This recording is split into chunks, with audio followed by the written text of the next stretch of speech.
Okay, and here we're at our first extended new scene. The transporter effect is new. This is my first officer, William Riker. A pleasure, Commander. Mine. Ah, This way. Thank you. and so now they're getting ready for the Admiral to drop a bombshell on poor Picard. Yes, I remember. And he, of course, knows the import of what's being brought up, but he's just playing it casual. Yeah.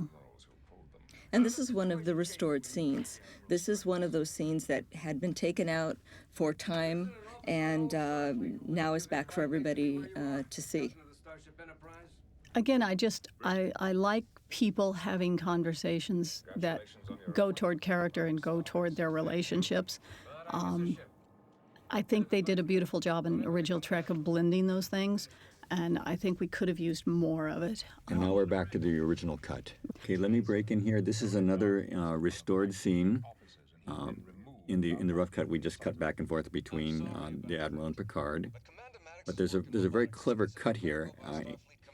In the air version of this episode, at the end of the conversation, they simply put a memo or email on Picard's screen, as if he was working on something else and not having talked to the Admiral. Oh, I didn't recall that. So right here, yeah. Yes, where they had the... Yeah, and And all the Starfleet regulations are actual U.S. Navy regulations with the word Starfleet substituted for Navy. How great. Well, this scene is a scene that was deleted out of the aired version, and it's my favorite deleted scene. It's so rich in character, and we're lucky enough to have it to watch now. I'm just so grateful that Mike and Rick Sternbach gave me a copy of this. Again, there are holodecks on the starbase. We just have to find another Watson. No. You are quite irreplaceable. I would prefer that you have it. This was, again, one of the times when the holodeck wasn't a place where people were playing by themselves. That he had this relationship with Geordi, that he was struggling to logically understand the concept of friendship. Geordi, have you ever considered what you would do should you leave Starfleet? No. I'm a career officer. This is my life. Never thought about it. But This is such a window into these characters. I mean, it just goes right to the heart of these characters. And so many times when scenes are filmed and they end up on the cutting room floor, so to speak, we don't get to see this stuff. And, you know, Mike and I are huge, huge fans of this episode, and we're quite frankly thrilled that we're sitting down with you right now and discussing this. And this scene is in the final aired version, but there is dialogue that has been put back in. It's shorter. And For example, this right here. Pulaski's advice. Now you've spent years in the womb of Starfleet. Now you're going to start a new life. And this is one of the first times in the season where Pulaski is showing not quite so prickly. She's actually finally a little bit supportive of Data. Right, yeah. That, I think... Yeah, this is additional. There's one line of dialogue here where Picard calls Riker to the transporter room, and that Patrick never actually recorded. So in the restored version, what we hear is something that Picard said is pieced together from other lines. Like I said, you guys do magic. Software, nets, and chips. Well, that was our friends from Chase Audio. It is possible that Commander Maddox is correct. That we're anthropomorphizing Data, assigning to him responses and emotions that he may Which is not something we have. were just talking about. Right, yeah. right. That, I'm not sure I see that as a problem. Oh, this is great, and this was also cut A out. little farewell celebration. Yes, to which I don't recall inviting you. I couldn't miss this. I want to hear Data's plans. They're currently indefinite, but my programming does offer a number of alternatives. I'm considering teaching. I have had some success with my star pupil. I have a better idea. Carnival work.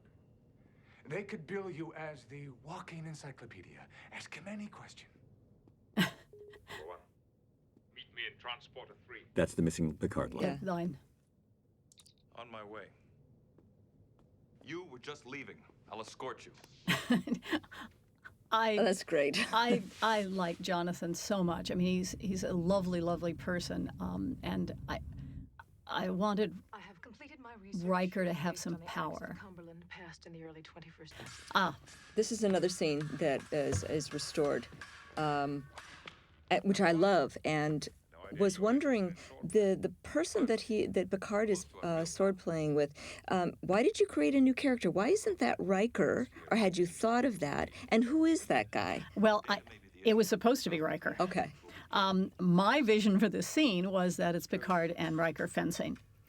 And I presume that because Patrick Stewart is a Shakespearean-trained actor, that stage fencing for him is simple, and perhaps there wasn't time to actually choreograph a fight sequence. That was a disappointment to me because it was supposed to, I mean, it's a little on the nose, as we say in the business, a little heavy-handed perhaps, but at the time I wanted the symbolism of Riker and Picard having a fencing match while they discuss this. And this was the scene where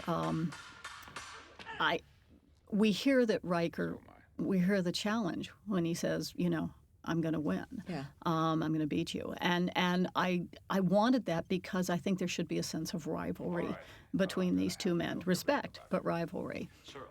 So I have no idea who the other guy is. Yeah. This is another added scene. Brings forth the point of, you know, the Data is a machine. And Picard said, no, we can't, you know, that's not what we're supposed to be doing here. We're supposed to be doing something else. First posting. Data, whoa, stop. I can get all this from the computer. I believe I indicated that earlier, sir. And God love Patrick Stewart, that look of, oh, this is going to be a lot harder than I thought it was. Those medals that are in Data's travel case, Rick Sternbach designed most of those. Oh, did he? Okay. And inside of it is the Data Starfleet diploma that I designed. Oh. And I have one just like it with my name at home. Michael made it for me. Oh, how great. Yeah. I wish I did. Paramount paid for it, and they never knew. Should we be saying that aloud? Maybe not. Dialogue heavy. Answer that question.